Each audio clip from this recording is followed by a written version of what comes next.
Please welcome to the stage, Eric Vaughan.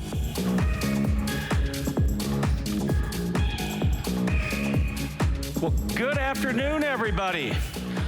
Hello, Las Vegas. God, I've always wanted to say that. It's fantastic. It's amazing to be here. I have to echo the sentiments of so many other people that have been up here on this stage. This is a one-of-a-kind conference in so many ways, not just because it's around AI, but the cross-section of people that have been here. I've talked to a high school principal, somebody that has founded a financial services firm, people that are inventing LLMs. Grok is here and blowing our minds with speed. It's just incredible, and it's a credit to the ImagineAI founders and the people that have created this conference in Las Vegas, and we all can say we were at the very first one, what they called the Woodstock of AI. I think that's amazing. So I'm Eric Vaughan. I was the founder and CEO of 3 software companies. I'm currently the CEO of 2 companies, one called IgniteTech, which is an enterprise software company with about 50 products in our portfolio, and another company called GFI Software. GFI Software specializes in solutions for the small and medium businesses, and we sell that completely through a network of channel partners all around the world. I'm also known as the GenAI CEO. The GenAI CEO is my Twitter handle. Sorry, X. God, you can't say Twitter anymore, but everybody keeps explaining it used to be called Twitter. So X, the GenAI CEO. And I changed that just recently because I am all in on this. And I'm here to talk about the urgency of AI first thinking for businesses. How many of you think it's urgent to transform your business? Okay. How many people don't think it's urgent? There are no hands. That's amazing, but everybody's hand didn't go up. What happened? Somebody over here, I was over here, more hands went up. Anybody here think it's not urgent? Okay, good. Because I'm here to tell you that's the title of my talk, but it's really not all that urgent. It's actually not. So kind of a misnomer on my title. I'm sorry for that. It's not that urgent as long as failure in your future is okay. And I believe this to my core. I do. I've been over 30 years in this business. I have never seen anything that has transformed everything in a matter of moments. And so it's certainly what I think. Lots of other people think that too. I reference an Accenture study that was done some years ago, actually. How funny is that? This is before Gen AI. This is predictive AI, where the one thing I'll pull off of there is they noted that 75% of executives believe they risk going out of business in 5 years if they don't scale AI, not just dabble in AI, but scale it. And what does scaling mean? They've got a couple of different ways to look at it. The first one is what we call the proof of concept factory. Now, I hear that all the time. Oh, we've got a little committee that's studying it, and we're playing, that's the word I hate, we're playing with ChatGPT, and we're dabbling, and they're not all in at all. And this is going to fail. And what they talk about here is being industrialized for growth with AI, which means it's properly capitalized, it's properly invested. And I love that phrase, drive intentional AI. The concept of making certain that everyone from the top down, from the CEO down, is committed to transforming that organization. And why is that so important? Why are we talking so much about all of this? Well, I've got a theory, and I call it the 5 tectonic technology shifts. You know, I love alliteration, so that's why it's tectonic technology, right? There's 5 things that have happened in our entire lives, all of our lives in this room, that have changed the world. Everybody, whether tech person or lay person. The first one is the internet, before the web, okay? The internet, born in the 60s, in the 1960s, was designed to interconnect computers, ostensibly in case of a nuclear war, so we didn't have command and control systems that were separated, because back then we had protocols all over the place. It was hard to connect. So the internet democratized, that's a key word, democratized the ability to connect dissimilar computers. Number 2 is the rise of personal computers. The rise of personal computers made it democratized the ability to do computing in your home, in your office. You didn't have to go to the data center anymore and ask for your report and wait until they got to it when they got back from lunch. Suddenly you could do the work on your desktop, soon in a laptop, on a plane. Very important. Number 3, the web and internet adoption. Now, this is when internet now goes full scale, very consumer-oriented, sounds familiar, similar to the AI story, when Tim Berners-Lee at CERN defined the World Wide Web, and his friend Mark Andreessen, working for the NCSA at the time, invented something called Mosaic, the very first web browser, which provided a user interface for data. It democratized data. Suddenly everybody can now get to data over a common network. Number 4 was the iPhone. Now, this was remarkable. I happened to be in San Francisco in 2007 when Steve Jobs was on stage, and he was so excited. He was like a little boy because he knew what he was doing was going to change the world. He really didn't even appreciate, I think, how profoundly, because not only did it put a computer in our pockets, but it democratized apps. It created the ability for people to write software and make money off of it. Suddenly one-person companies, solopreneurs, the new term that we all love to say these days, were invented really with the app economy. So that's number 4, and that was back in 2007. We're here in 2024, it's 17 years later, and number 5, we've democratized AI in 2022. This came out, and it changed absolutely everything because it democratized AI and gave people access to an interface they could understand. I've been fascinated over the last 2 days at how many of us are talking about that aspect of what's changed, interfaces. Because as humans, we just want answers. We just want information, right? We actually don't want to search. Now, we've been conditioned, right? Google search. Well, the guy that's running Perplexity, Aravind Srinivas, talks all the time about, don't you actually just want an answer? Do you really want to search? And I agree. But why was it such a big deal? ChatGPT sprinted to 5 million users in 5 days. You can't even seem to comprehend that kind of adoption. Why? We let AI loose and let everybody say, wait a minute, I got to try it. And suddenly people, whether tech people or your friends and neighbors, your family, have you heard about this thing called ChatGPT? So I agree with Jensen Huang, the CEO of NVIDIA, when he said this was the moment that AI became the iPhone moment, right? The iPhone moment for AI was exactly that. And this has changed everything. So I think it's urgent, and we're tech companies, we're software companies, we feel like we need to lead. So we embarked on a transformation strategy to really change everything. And I'm gonna do something you don't normally do on stage in presentations. I'm gonna share some all-hands slides, some internal slides that I shared with my company to walk you through our journey. So started at the beginning of Q3, we dabbled and played a little bit in Q2. We weren't really serious about it, but by Q3, we had formulated that we have to be all in on this strategy. And we started the meeting, normal agenda. We're gonna talk about Q3, we're gonna talk about our Q3 goals, make sure we're all clear about that. Then we're gonna talk about closing out Q2, kind of a typical all-hands meeting. And then I said, nope, that's not what we're here to talk about. We are absolutely going to change everything because the world changed overnight. And we've now woken up, we've seen the future, and it's here, and we have to make sure that we get there. And we're gonna start by giving you a gift.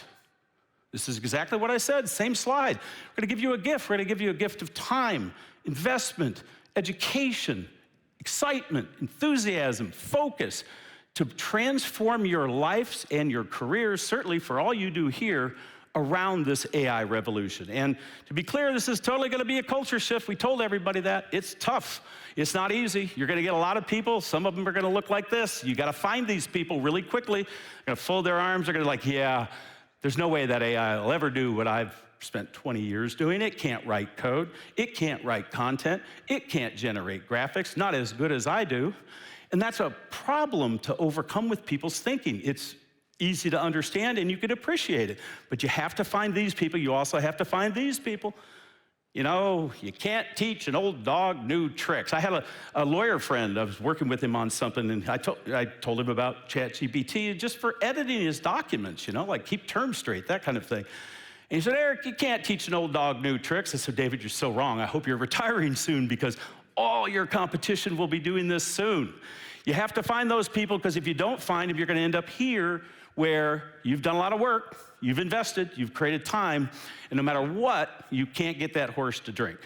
And that's a problem. All of those people will bring down your organizations.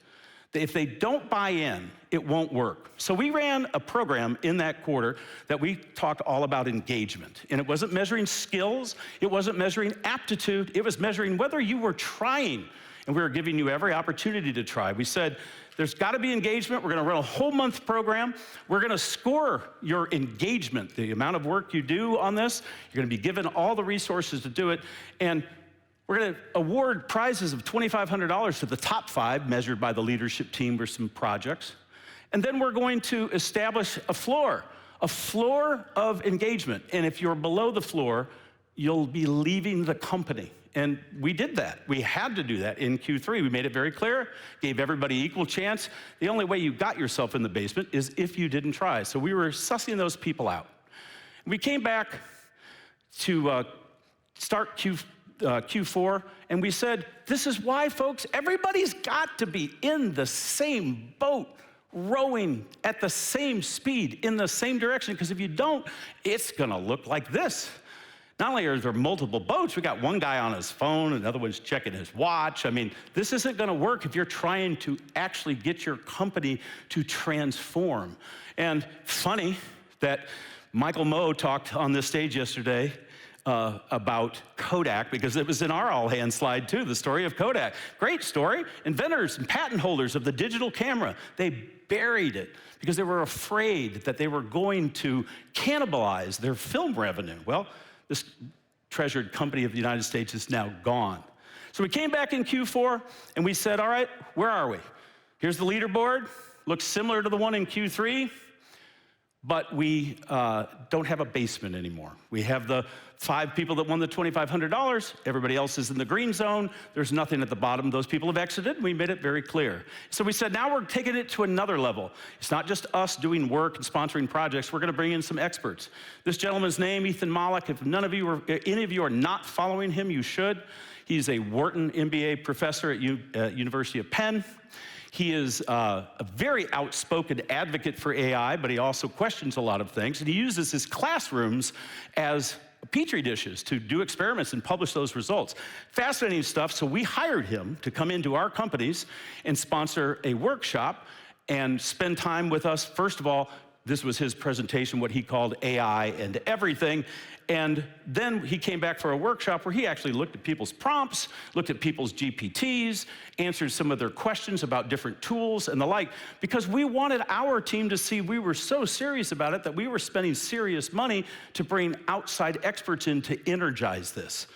And I think that's super important. One of the things that Ethan talked about that I hope everybody remembers from my talk today is AI should be the great leveler.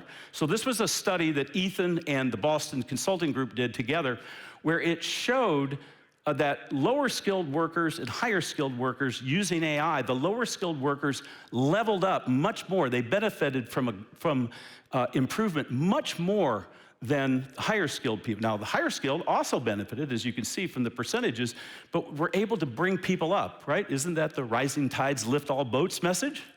I think it is. So that's Q4. We got to the end of Q4. He said, okay, folks, we're now gonna do a self-assessment. We're gonna send you a self-assessment. You need to rate yourself on your prompt skill level. You need to share some of your prompts as proof to back it up. What GPTs have you written? What projects are you on? What successes can you claim? We wrote, of course, a GPT-based grader bot to do that. We called it Grader Bot. He was very friendly. We had too many of these to grade by hand, of course.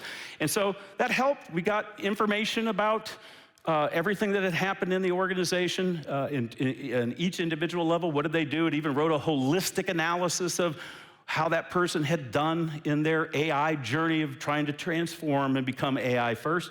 And we told everybody in the all hands, it's your submission, followed by the GraderBot GPT, followed by a manager review, because we didn't trust personnel decisions just to GPT. Centaur was up here 2 presentations ago. It's a great image, right? The mythical creature of part horse, part person. It's true, that's what we need to do. We need to see humans harnessing the power of AI, and that's what we did here. And we had this. This is exactly the way we stack ranked everybody. And just pay attention to that red line that points to 90%, because that was the bar that we expected everybody to be. And we came back at the start of Q1, which is finishing this week. And we said, great. If you were below the 90% line, this meant that you are now in a program that we're referring to as top grading. That means you were below the bar. We're gonna spend a quarter doing everything we can to get you to the bar. If you can't get to the bar, your role is still needed. We'll be hiring somebody that is AI enabled to drive this. That was very clear, and so we doubled down and invested more. This was my post from just at the start of the year. We created and declared something called AI Mondays. Now, this was every single Monday throughout Q1, you're not allowed to do any work unless it is AI, the pursuit of your AI skill set. This could be education. There were group workshops. We hired a VP of GenAI to help organize this. This was taken through projects, driving business-related projects, doing development on software. I mean, after all, we are a software company, and so driving AI features through our software. This was something that was completely different, and of course, I created a bad problem for our company. We now had 4 days to get 5 days of work done, and we were serious. No customer calls, no visits, no traveling to trade shows, no traveling to anything. If you're at your desk, it's all about AI. And so we said, we hope you're spending AI Monday figuring out how to solve or how to perform 5 different days of work in 4 days. And so what we ended up with, and I think you'll find this common in the journey, we're looking for these people. We're looking for people that swap their old ways for new ways. And you can see we invested time, effort, money, energy, passion to get them there. And this is what we expect. The guy on the left used to work this way. Guy on the right's got an AI tool belt now. He can wield LLMs and chatbots and APIs and different things. There's no excuse if you don't know Python anymore. It writes it for you. You can do it all, right? But we also, and you will also find, you'll end up with some people that look like this, unfortunately. The guy on the left looks exactly like the guy on the right, except he put an AI hat on. Yeah, that's not gonna work. And all of these people are going to make your job of transforming your organization fail. So you have to be compassionate, you have to be honest, and you have to wish them well in their new career, if you're as committed to it as I think you should be. So yesterday, Bindu Reddy was up here on the stage, and I think I'm gonna be second for the most words per minute. I don't know. Bindu talked really fast. That girl's got a lot of energy. She was great. She posted this on X a few weeks, just last week actually, where she talked about the age of the agent. And we think that's absolutely true. This agentic AI that you keep hearing about, dispatching AI agents to go do tasks for us. Absolutely believe that. That was her post. Well, we're here today to announce something slightly different. It's a take on it. A lot of people are talking about avatars. A lot of people are talking about agents. We're going to talk about something here today, and we're announcing it today. We're calling it AI clones. AI clones, taking people and replicating their image, their persona, and their capabilities throughout an organization. And this is embodied in our product called Jive. Now, Jive is what we call an employee experience platform product, largely used internally by organizations, very large organizations to small organizations. One of the largest militaries in the world uses it to keep 160,000 of their Army personnel in touch. It is used by major airlines, and this is it today. It's a normal web-based log on, search for documents, document repository, post messages, FAQ, and the like. However, today we announced a new product called Jive Personas. Jive Personas. This is Leah, our corporate HR director. She's currently creating her avatar, and she's uploading it to the system. Now, everybody knows Leah. She works for our company. She's not just an avatar, she's Leah. They've talked to her. They probably worked with her when she was hired. And I'm taking you through the behind the scenes of how this is set up. Next, she's designing her environment of how she's going to look online and uploading that using the Jive mobile app. And using computer vision, Jive is going to now paint her environment that she just drew and uploaded. Next, she's going to train it on speech. because it needs to sound like Leah, right? It needs to be clear that this is Leah that we're talking about, or talking to, because that's what will make people comfortable when they're using her for their HR needs. Thank you for the voice creation session. Let me start building my knowledge base now from emails, documents, and chats. I will be available for you and the team in a few minutes. So she takes our document repository and all of her notes and emails and other things to enrich the persona. And now here's our same Jive application, although we've got a different little button in the lower right-hand corner. And this pops up a carousel of all of the different personas that we've created in our company, the people that everybody knows. And we're gonna conduct a session with Leah. Welcome, Eric. Hello, Leah. What's the PTO leave policy in California?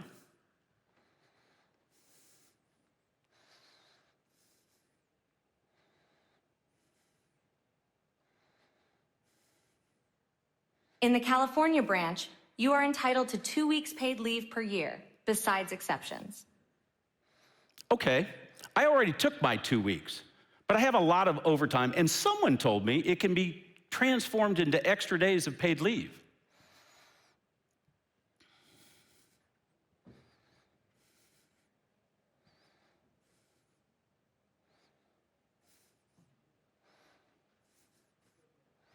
I am not able to find this data in my current knowledge base. I will search the web for any California policies that may help. So web search is enabled for this particular persona, and she's out to see if there's something that would help. My web search did not find anything that applies to your question. Let me contact the persona owner. Here's where the magic happens, folks. Meet the actual Leah, enjoying a nice lunch somewhere, and we've just notified her on her phone. Jive Personas tells her, you've got a question. She pulls that up on her phone, reads it. Tell him that he can exchange up to 16 hours of overtime for 2 extra days paid vacation every quarter. And goes back to her nice lunch, and this in real time comes back to Jive Persona in the live session and talks to the person to deliver the answer. You are right. You can transform up to 16 hours of overtime into 2 extra days of paid leave every quarter. I have added this information to my knowledge base for future questions. Thanks. Can you tell me exactly how many hours of overtime I have right now? I don't understand anything. I mean, I can't find that in this monthly worksheet report.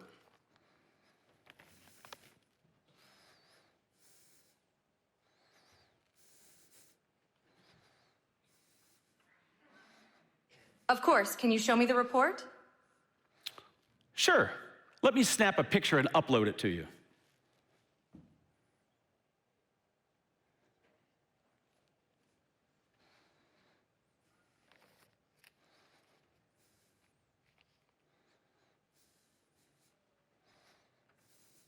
Computer vision again, all AI enabled, can read what I have in my hand.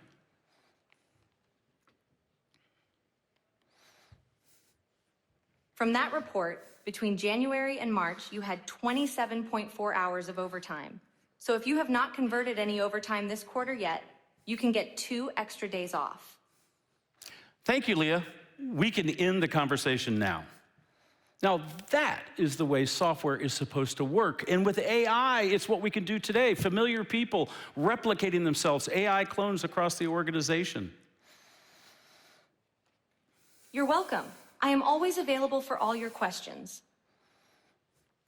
And how does it work if the persona is not available? Because the persona is not always available. And think about this. Over time, more and more of those questions get answered. And pretty soon, that person is needed less and less. That's why we say we're cloning them, we're replicating their capabilities across the org. Hello, Eric. How can I help? Do we have a standard NDA agreement that I can use with a potential partner?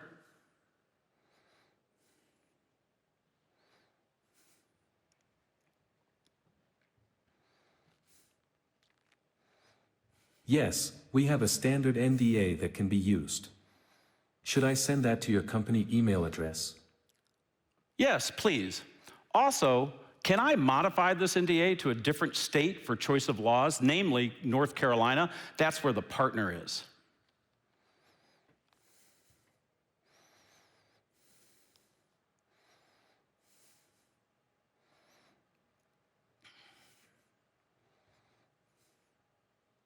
I don't find that specific answer in my knowledge base. Let me contact the persona owner for that information.